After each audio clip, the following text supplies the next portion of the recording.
Bonsoir à tous, bonsoir à toutes, j'espère que vous allez super bien. Bienvenue à la revue de ce 3 avril 2022. Nous allons commencer directement avec la paire Euro-USD. Alors, la paire Euro-USD ici, alors je vais repartir sur le graphique daily, d'accord? Le graphique daily, je crois qu'on avait analysé ça depuis un bon moment. On était même passé en hebdo, on a tracé ce support aussi, on a vu que le prix était venu faire le rebond, d'accord, effectivement, sur le support aussi hebdo. Le support aussi hebdo, cette droite que vous avez en bas ici. Le prix a fait effectivement un rebond là-dessus. Alors, après le rebond, le prix s'inscrit actuellement dans cette figure, bon, un petit biseau, si on peut dire, mais dans ce contexte, on peut parler quand même de drapeau, même si les deux droites ne sont pas quand même parallèles. On peut parler de drapeau, tout en considérant la figure, d'accord, et la petite tendance baissière, la grande tendance baissière de correction que vous avez ici. C'est une tendance de correction si on considère le support aussi que vous avez ici. Alors, si on doit rester dans le sens de la tendance des lits que vous avez ici, le prix au cours de la semaine est venu dans la zone 50-61 Fibo. En fait, on a eu quelque chose comme ça. Voilà, donc le prix est venu sur les 50% exactement et on a assisté au retour du prix. Donc, on a assisté à la continuation de la baisse de l'euro-dollar. Donc, si je viens en H4, vous avez quelque chose comme ça. 50, 61, 8. Le prix est venu sur les 50 et le prix s'est retourné. Alors, j'ai parlé tout à l'heure également de cette figure qu'il ne faudrait pas ignorer. D'accord, le prix est parti chercher effectivement les 50%, mais au même moment, ça coïncide avec la bande supérieure de la figure de continuation, si on peut dire. Si je trace ça comme ça, voilà ce que ça donne. Donc, on a eu le rebond ici également. Alors, je vais enlever d'abord les fibres.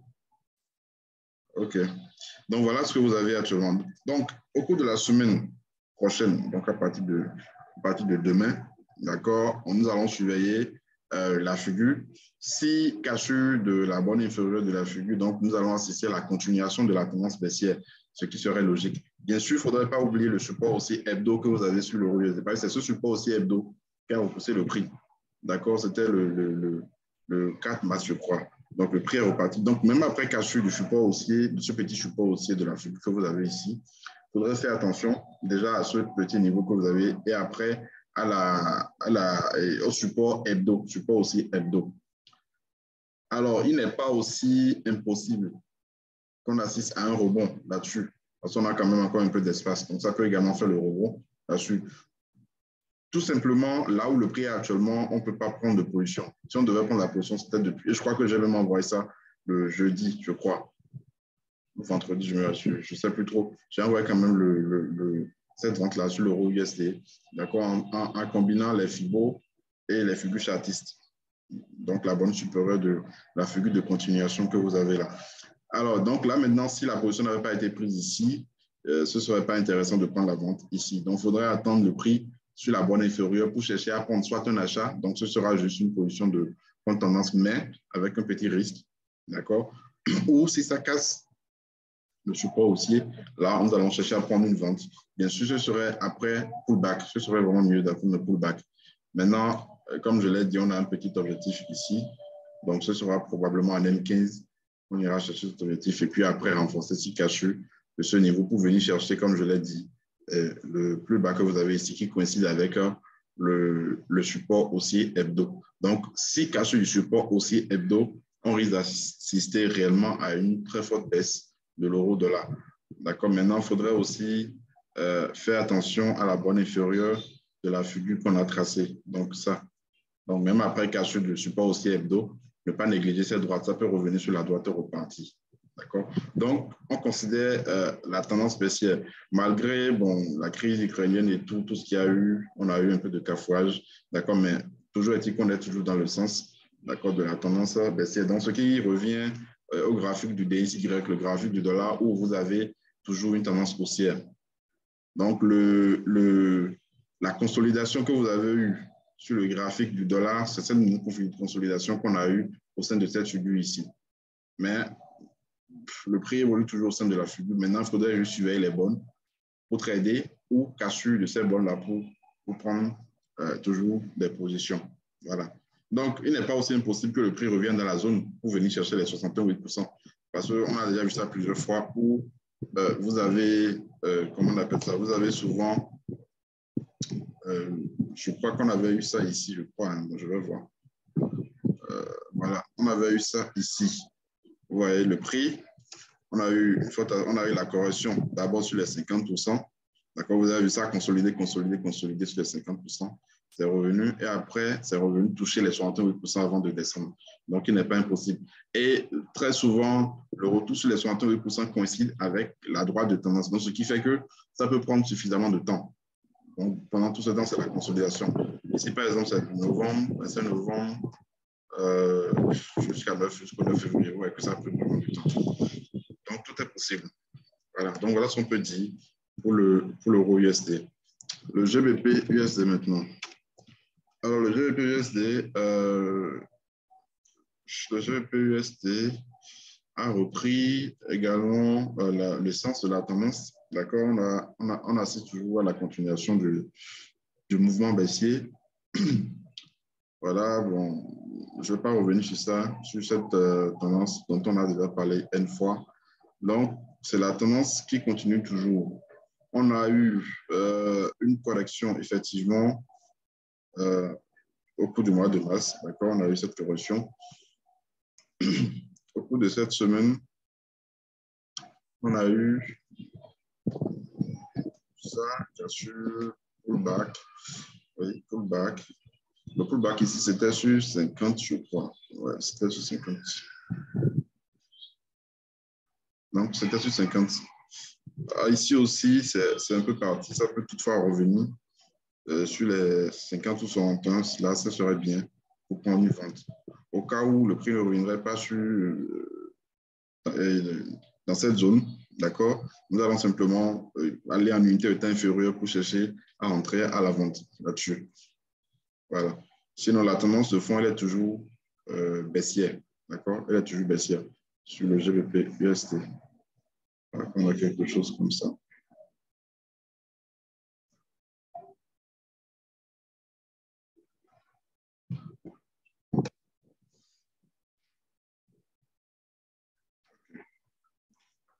Donc, la grande tendance, c'est ça. Un instant, je vais couper la...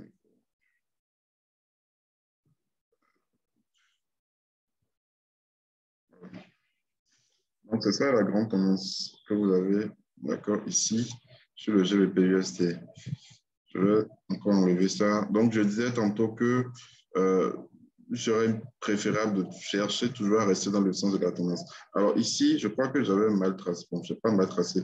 J'avais essayé de réajuster en tenant compte de ce creux. Mais la vraie droite, c'est ça. D'accord? C'est ça la droite. On a eu une première droite et c'était quelque chose comme ça. Voilà, c'était ça la première droite qu'on a eue. Et ici, ça a cassé. Bon, on a eu quand même pas mal de consolidation pendant un très bon moment avant que ça ne réintègre finalement.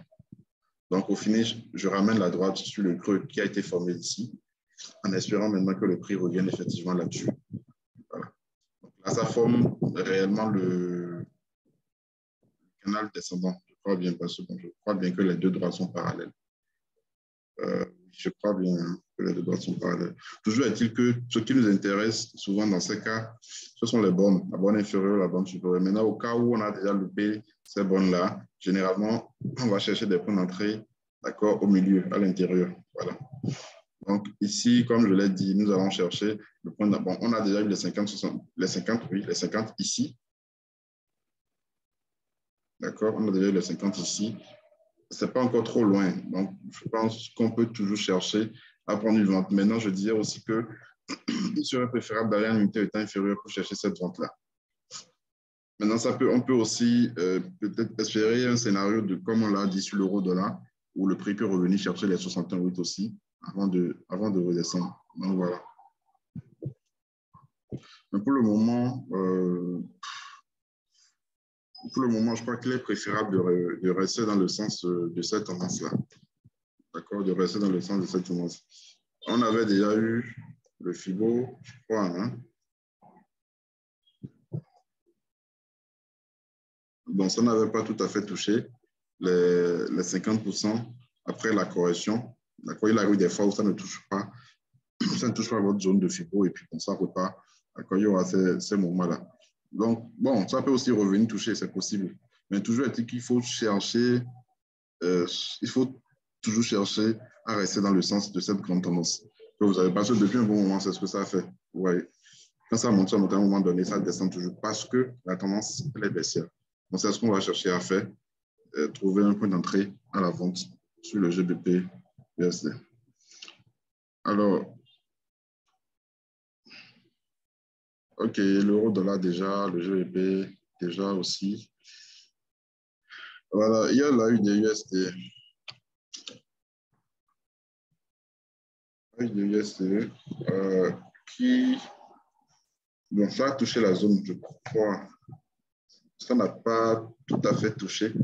C'est la zone que j'attendais pour prendre la vente, en fait. Donc, ça n'a pas tout à fait touché la zone.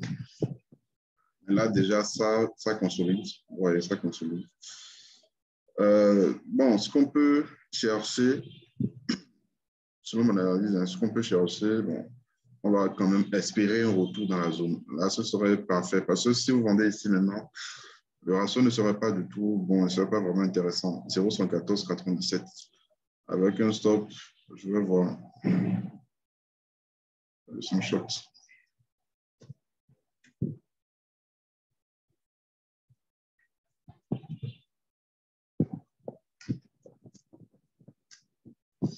Là, c'est un peu. Moi, sans plus de stop, c'est un peu trop. Un peu trop. Mon 89, c'est un peu trop aussi. Or, si on prenait la vente ici, avec, voilà, même ici aussi, c'est pas n'importe quoi là, avec un stop légèrement à 110 pips, 110, donc c'est pas mal. D'accord, pour un retour en bas, ce serait bien. Donc, comme je disais tout à l'heure, le ratio n'est pas intéressant là où le prix se trouve actuellement. D'accord, là où le prix se trouve actuellement. Et là, n'oubliez pas, c'est une vente qu'on veut prendre dans cette zone. C'est une vente qu'on veut prendre. Alors, soit le prix revenait et le prix revient dans la zone, d'accord, et puis on prend la vente avec un petit risque, c'est-à-dire un stop pas assez élevé, d'accord, ou carrément ça corrige, donc ça va faire le pullback après la droite. Je ne sais pas si vous vous rappelez de cette figure, d'accord, après la cassure qu'on a eu ici, on n'a pas encore eu véritablement de pullback. On a eu une pullback en intériorité inférieure, d'accord, donc soit ça corrige et ça fait le pullback là-dessus, et là on va prendre un achat, ou bien avant de faire le pullback, ça revient ici d'abord, et là on va chercher à prendre la vente. Maintenant, si je prends l'impulsion, le pullback peut peut-être coïncider avec, avec la zone FIBO.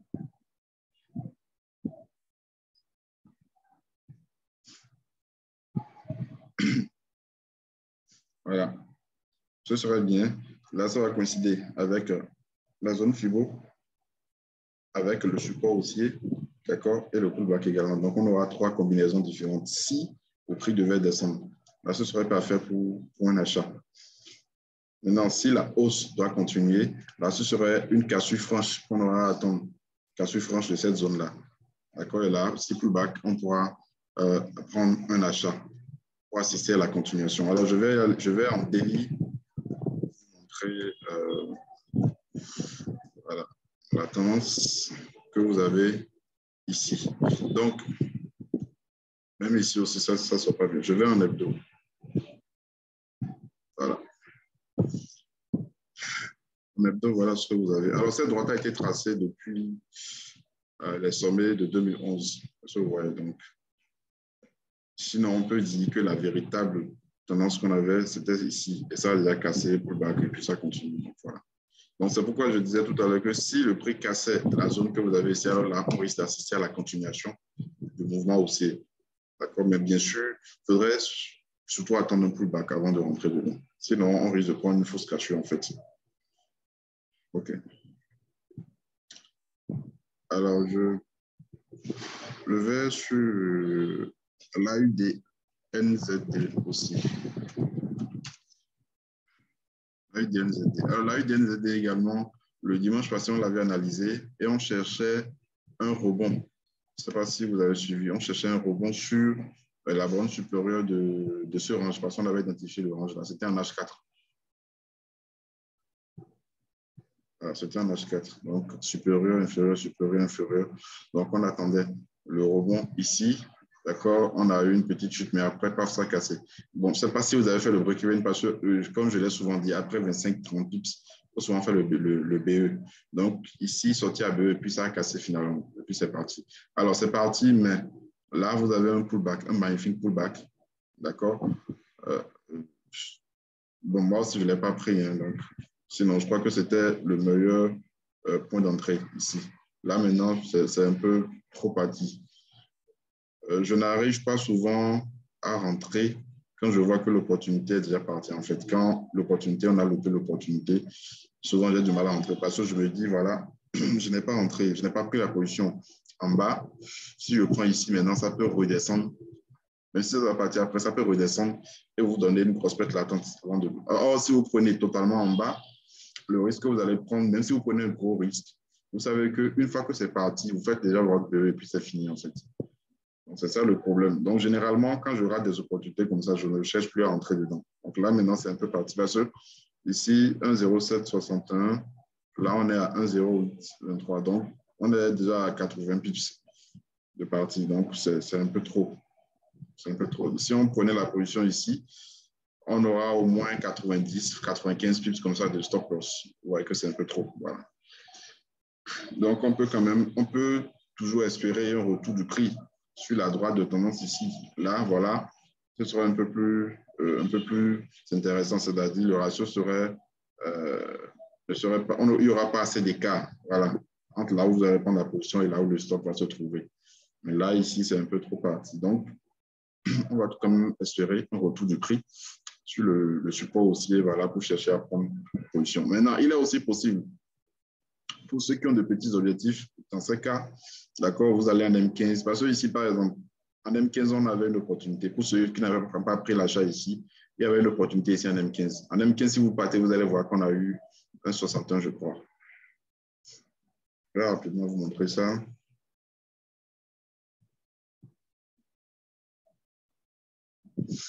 Voilà. Donc, celui qui n'a pas pris en bas, vous avez vu ça, fait du surplace pendant un bon moment. Et après, ici, vous voyez, ça vient dans la zone 50-61. En disant 61, vous voyez, avant de repartir. Ici aussi, ça vous donne une opportunité. 61 avant de repartir. Ici aussi, ça vous donne une opportunité. 50 avant de repartir. D'accord? Et au finish, ici, on a eu une grosse correction. On a quand même eu trois fibres successifs avant, c'est-à-dire pour se rattraper, quoi, en fait, pour ceux qui n'avaient pas pris la position ici. Voilà, donc c'est un peu ça. Donc, si on doit prendre Fibo, je vais en acheter. Si on doit prendre le Fibo, bon, je préfère selon moi, je préfère carrément attendre le retour du prix dans la zone en bas ici pour rentrer. Parce que même prendre Fibo ici, c'est un peu trop risqué en fait. C'est un peu trop risqué. OK. Alors, à part cela, vous avez également une paire que je suivais depuis pas mal de temps et finalement, c'est revenu sur le niveau que j'attendais. Le GBP-CHF, c'est pas, hein, voilà, c'était le mars, bon, début mars, hein, qu'on attendait ça. Si vous avez suivi, on attendait le retour du prix ici. Il y a eu un dimanche là où j'ai oublié d'en parler, moi-même j'ai oublié de prendre la position. Donc c'est parti finalement, vous voyez 1,21,09 et c'est venu jusqu'à 1,24. Donc ça a pris près de 400 pips. On avait même eu un truc là de rattrapage. Vous voyez, ça a donné une opportunité pour ceux qui n'avaient pas pris la position aussi. Voilà. Donc finalement c'est revenu dans la zone. Est-ce que ça va repartir? Je l'espère parce que bon, c'est encore possible de prendre. C'est encore très possible parce qu'on n'a pas vraiment beaucoup d'écart. 1,21, 23, 21,09, 21,02. Même si vous mettez 50 pips de stop ici, d'accord, légèrement en dessous, pour espérer une forte hausse. Parce que bon, là, c'est en train de former un triangle descendant. si on doit considérer la zone de support ici, c'est en train de former un triangle descendant avec cette droite en haut ici. D'accord, donc en prenant la position ici, bien sûr, il y aura des objectifs intermédiaires avant ce niveau même, et même avant la droite de tendance baissière. Voilà. Donc, bon, de toute façon, soit c'est rebond, soit c'est cachu. On est quand même sur un niveau important. D'accord, un niveau important, un niveau de... Je vais aller en délit, vous allez voir. Voilà. Donc, rebond, troisième rebond. Donc, normalement, ça devrait pouvoir partir. Donc, on va assurer cette hausse-là, prendre la position à l'achat avec un stop légèrement en dessous. Voilà, légèrement en dessous. Parce que, en fait, ça coïncide. Pourquoi ça repasse souvent? Parce que ça coïncide avec cette zone ici, que vous avez ici. Voilà. Donc, ça repart. Maintenant, si ça casse, alors là, on risque d'assister vraiment à une grosse chute. Et les paires comme ça, quand ça commence là, bon, ça part grave. Hein. Vous avez vu ce qu'on a eu ici. Vous avez vu ce qu'on a eu ici. Vous avez vu ce qu'on a eu ici. Donc, c'est comme ça. Mais c'est des centaines et des centaines de pips souvent. Donc, c'est pourquoi il ne faut pas oublier de mettre le stop. Si vous prenez l'achat, il ne faut pas dire, voilà, si ça descend, je vais fermer et tout. Ça peut descendre avec une centaine de pips sur une seule bougie. Donc, voilà. D'accord? Donc, rebond avec le stop légèrement en dessous. Mais si clôture, maintenant, dans ce cas, si on doit prendre la vente, je vais beaucoup plus opter pour la clôture daily. Donc, une clôture au lundi soir. D'accord? Sinon, ça peut aussi tromper, ça peut faire une fausse cache, c'est-à-dire, ça va revenir ici, peut-être descendre toute la journée, le soir, ça va repartir, vous laissez une grosse mèche ici. Donc, c'est possible aussi. Voilà. Donc, c'est à surveiller, mais c'est quand même un très bon plan, d'accord, qu'il faudrait surveiller. GBP CHF. OK. Après le GBP CHF, je crois que j'ai parlé déjà de l'AUD CHF aussi, je crois. Voilà, l'AUD CHF qui est en train de partir. On a eu la cassure du biseau d'élargissement dont on a tant parlé l'année passée. Cassure, pullback, accélération. D'accord, correction. Correction de 50%. Coïncidence avec support aussi H4. D'accord, retour à la hausse. Retour à la hausse. Donc, ici aussi, un peu trop parti. Ouais, un peu trop parti, mais bon, c'est pas encore sûr.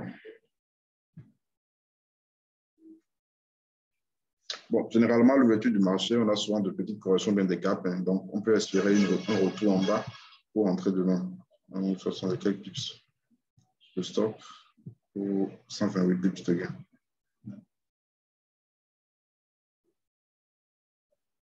Donc, disons un truc de 80 pips. Mais comme je l'ai dit, nous allons voir à l'ouverture du marché si le prix, si on aura un gap peut-être avant que ça ne recouvre le gap et tout. Donc, si le prix revenait en bas, ce serait vraiment formidable. D'accord, parce que là, vous avez eu la cassure, le pullback, l'accélération, correction. D'accord, correction. Donc, voilà, c'est un peu ça. Donc, ça aussi, c'est un bon plan, la UDCHF. Et si ça casse, la résistance que vous avez en haut ici, ça casse la résistance. Généralement, quand vous avez des figures comme ça, l'objectif final, je l'ai souvent dit, c'est le point de départ de la figure, de la formation de la figure. Donc, ici. Voilà. OK. Par cela,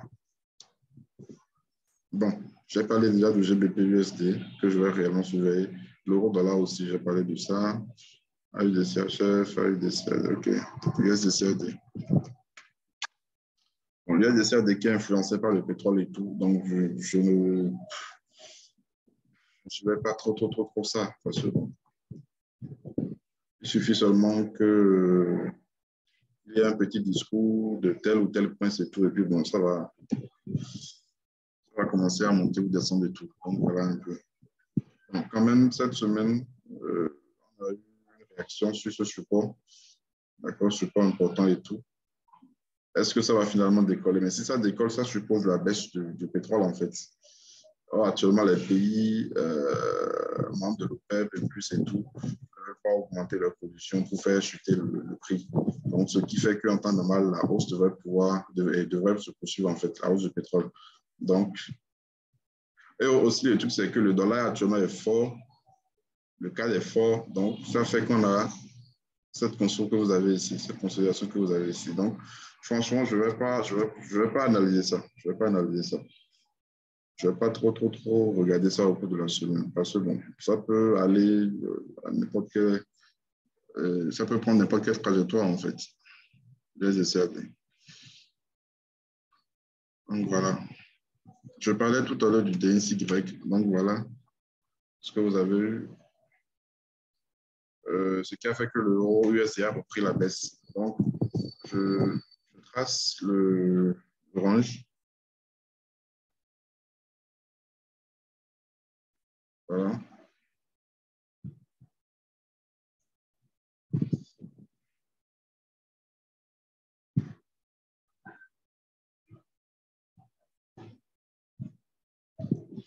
Donc voilà. Bonne supérieure, bonne inférieure, bonne supérieure, bonne inférieure, bonne supérieure, bonne inférieure. Si j'avais ajouté Ishimoku, vous allez voir qu'on a sûrement dépassé la zone médiane. Donc là, c'est en temps normal, le prix devait revenir ici. Voilà, donc ce qui fait que la hausse devait se poursuivre en fait. Alors le dollar quand même actuellement s'inscrit dans cette figure que vous avez. D'accord, peut-être qu'on ira chercher la bonne supérieure et par la même occasion la droite Delhi, je crois. Hein, oui, la droite Delhi. En haut que vous avez ici. Donc voilà. Donc actuellement le dollar est dans un range, un grand range.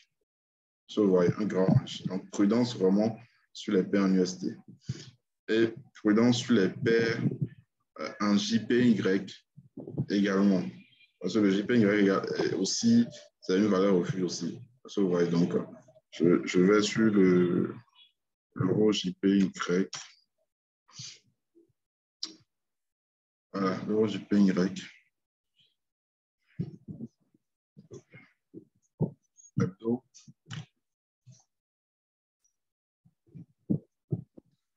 C'est quand même une grande résistance baissière que vous avez ici. Triangle et tout, cachu, pullback, qui a pris des années. D'accord, 2021 et tout. Ça a cassé depuis 2021. Ça a quand même pris, disons, près d'un an. Bon, près d'un an, d'accord, avant finalement de décoller. Maintenant, le prix se heurte à cette zone de résistance F2 également. Cette zone, 136 et puis 138. Donc, descend tout le truc là. Maintenant, je viens en délit. Là, vous avez des figures de retournement et des bougies de retournement du moins. Je vais enlever, donc je laisse. On lâche 4. Bon, ça n'arrive plus à former des sommets de plus en plus hauts et tout. Et puis bon, ça a cassé le support haussier. Ça a fait un 50, je crois. Voilà. Ça fait un 50. OK. Alors souvent, je me méfie de ces genres de configuration. Parce que quand vous avez, si c'était un double top, je peux comprendre. Mais là, vous avez 3 sommets. Donc, ça peut repartir former un 4e sommet et carrément arrangeant après, en fait. Si c'était un double top, on allait chercher en même temps à prendre les 50% ici, parce que ce n'est pas encore trop parti. Mais là, vous avez un triple top, si on peut dire, un triple top. Donc, et aussi, bon, il ne faut pas aussi oublier que ça a cassé le support haussier. Donc, on peut considérer ça comme un pullback. Donc, le prix peut revenir chercher ça avant de descendre. Donc, on a les deux possibilités. Donc, bien sûr, tout dépendra également de votre marge, la marge que vous avez sur votre compte. En prenant la position ici, d'accord, le stop sera placé complètement en haut. Maintenant, vous espérez la baisse. Premier objectif, d'accord, on aura deuxième objectif ici, et puis bon, etc. jusqu'en bas, en fait. Ou vous prenez carrément pas de position et puis vous attendez le prix en haut ici pour chercher à prendre une position. Le risque, c'est que ça peut partir sans vous. Donc, c'est aussi un risque à prendre. Donc, ce sont les deux possibilités que vous avez sur le JPY. Soit on prend directement et puis bon, carrément on attend en haut ici. Oui, je voulais déjà venir même sur l'US100. Donc, l'US100 est en train de faire truc là sur les objectifs. D'accord, en train d'aller chercher les objectifs de biseau qu'on a eu à tracer en temps. Le premier objectif, deuxième objectif. Ici, on avait parlé de ce pullback et tout. Le troisième objectif également est atteint. Alors, la zone que vous avez ici, c'est une zone vraiment importante. Oui, c'est une zone vraiment importante. Alors, le retour du prix sur cette résistance que vous avez ici, d'accord, n'est pas anodin. Donc, le prix peut toutefois revenir sur l'ancienne zone cassée avant de repartir. Donc, je parle pour ceux qui font du moyen terme, en fait, pas du très court terme. Si c'est du scalping, on peut chercher des entrées à la vente, à la baisse, jusqu'ici. Mais si vous voulez faire du moyen terme, carrément, nous allons attendre le prix en bas ici, c'est-à-dire dans la zone ici, pour l'achat, ou je viens. Donc ici aussi, on a déjà eu la cassure. Je vais en délit pour voir.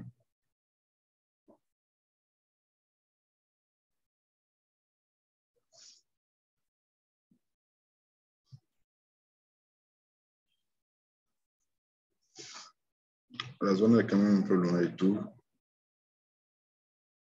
OK.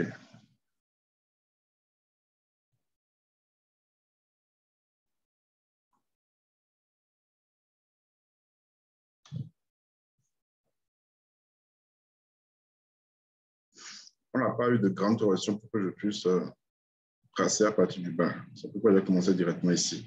D'accord, on n'a eu que de petites corrections. Donc, ça a évolué à la hausse de façon linéaire, façon donc. J'enlève ça.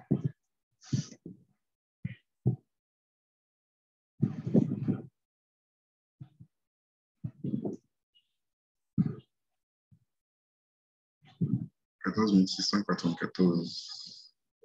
14 OK.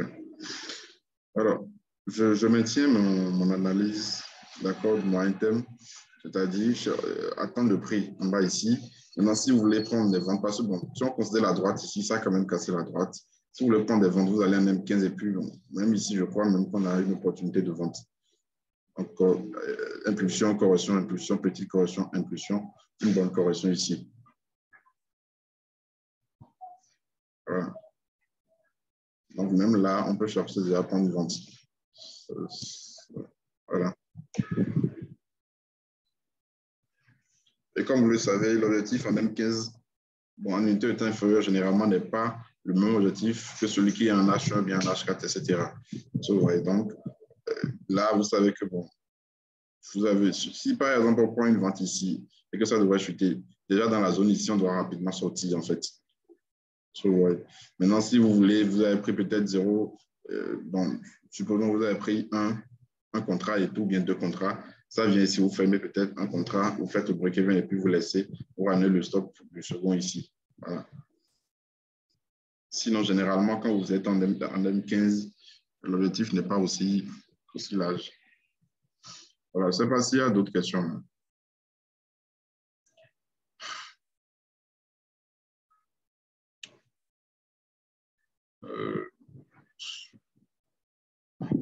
Je ne sais pas s'il y a d'autres questions. Donc, les paires surveillées, d'accord, on en a déjà parlé.